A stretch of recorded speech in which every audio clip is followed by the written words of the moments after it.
कि भाई भारत का पहला मामला है कि जिसके अंदर 22 प्रतिज्ञाएं बोलने पर थाने में बुलाया गया।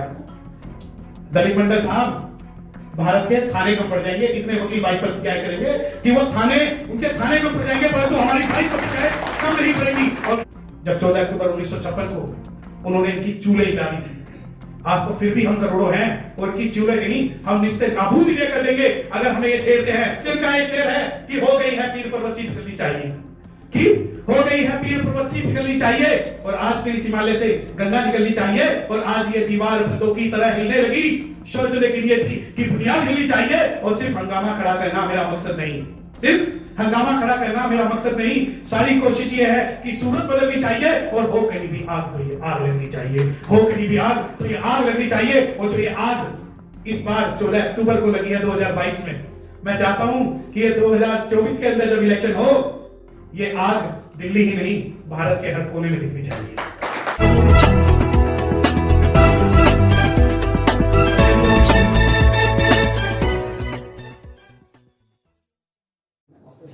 वैसे तो बहुत बोलता हूँ, पर आज राजेंद्र पाल गौतम जी और दलित मंडल साहब बैठे हैं तो थोड़ा सा नर्वस हो रहा हूँ, क्योंकि सबसे पहले तो मैं दलित मंडल साहब को ही क्रिटिसाइज करने के लिए खड़ा हुआ हूँ कि जब दलित मंडल साहब जब कहते हैं कि जितना राजेंद्र पाल गौतम ने कर लिया उतना भी छोड़ दे तो काफी है।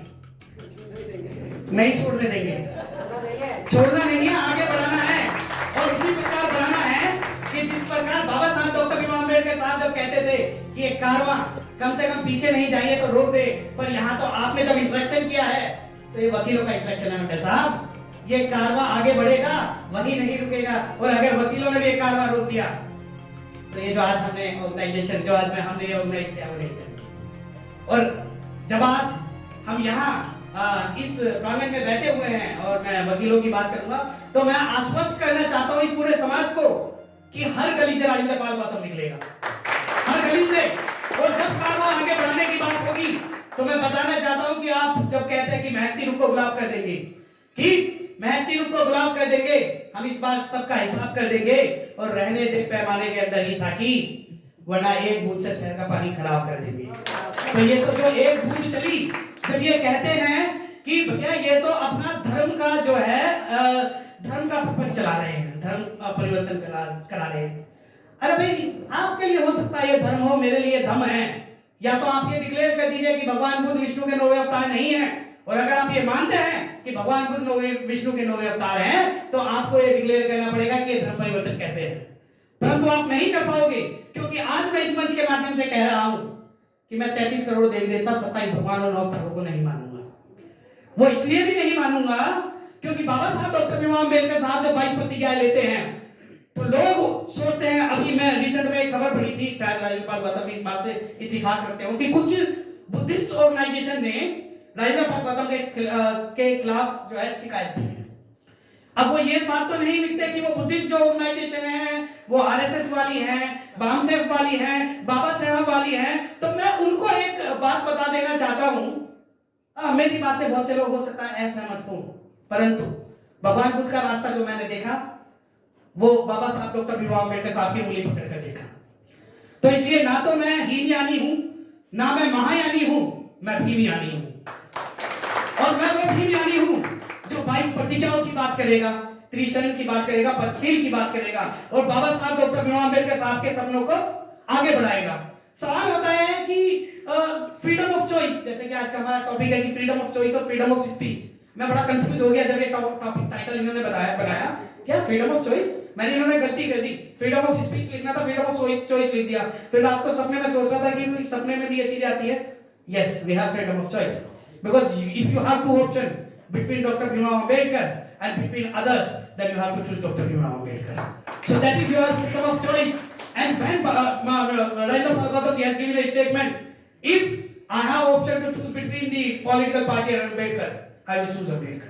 And definitely and certainly we can say that we are the follower of Baba Sahib Dr. Bhimrao Ambedkar, and we will all 22 votes whenever he challenges. और अगर आप ये चैलेंज करते हो कि आपकी इस एफआईआर की नोटंकी से, जैसा दलित मंडल साहब लिखते हैं कि भाई भारत का पहला मामला है कि जिसके अंदर 22 प्रतिज्ञाएं बोलने पर थाने में बुलाया गया। दलित मंडल साहब भारत के थाने कम पड़ जाएंगे, इतने वकील 22 प्रतिज्ञाएं करेंगे कि वो थाने, उनके थाने कम पड़ जाएंगे, परंतु हमारी 22 प्रतिज्ञाएं कम नहीं पड़ेगी। और 22 प्रतिज्ञाएं आप शुरू में तो बोल देते हो कि ब्रह्मा विष्णु महेश को नहीं मानूंगा, ये आपत्तिजनक है, लेकिन जब 13वीं 14वीं प्रतिज्ञा की बात होती है कि मैं मानवता की बात करूंगा, मैं सद्धर्म की बात करूंगा, तो आपका जो आपके मुंह में दही जम जाती है उस पर आप नहीं बोलते। वो आप इसलिए भी नहीं बोलते क्योंकि आपको पता है कि आपकी लोगों में गुलामी है। बाबा साहब डॉक्टर भीमराव अम्बेडकर साहब तो अकेले थे जब 14 अक्टूबर 1956 को उन्होंने इनकी चूल्हे हिला दी थी।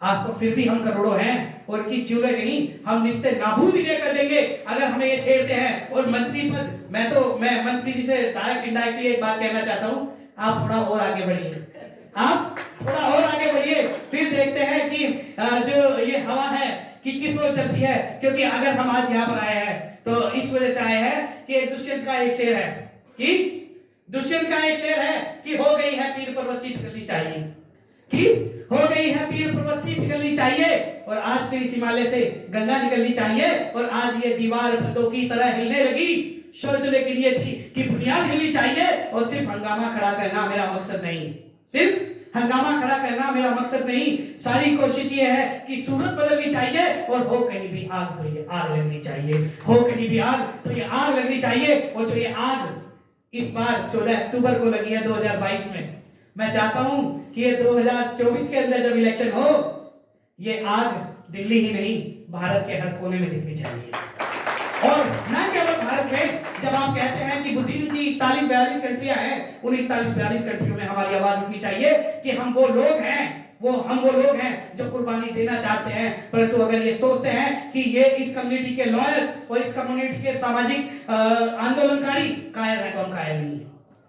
जब बात होती है कि बाबा साहब डॉक्टर भीमराव अम्बेडकर सपनों का भारत बनाना है, तो बाबा साहब डॉक्टर भीमराव अम्बेडकर सपनों का भारत सिर्फ बाबा साहब की फोटो लगाने से नहीं बनेगा, वो बनेगा तो 22 प्रतिज्ञाओं से बनेगा। अगर Buddhism is complete without the Ambedkarism, Buddhism is complete without the Ambedkarism, but Ambedkarism is incomplete without the Buddhism.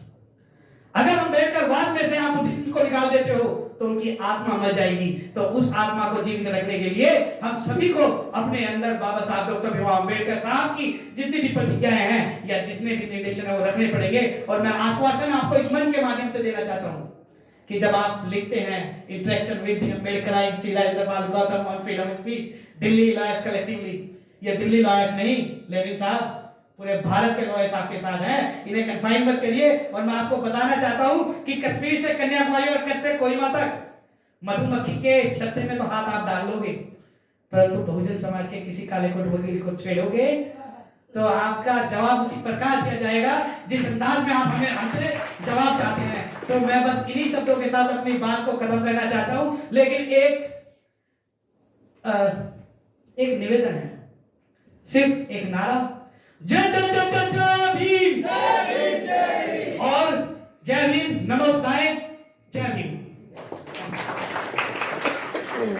There are two things. One, there is an individual growth.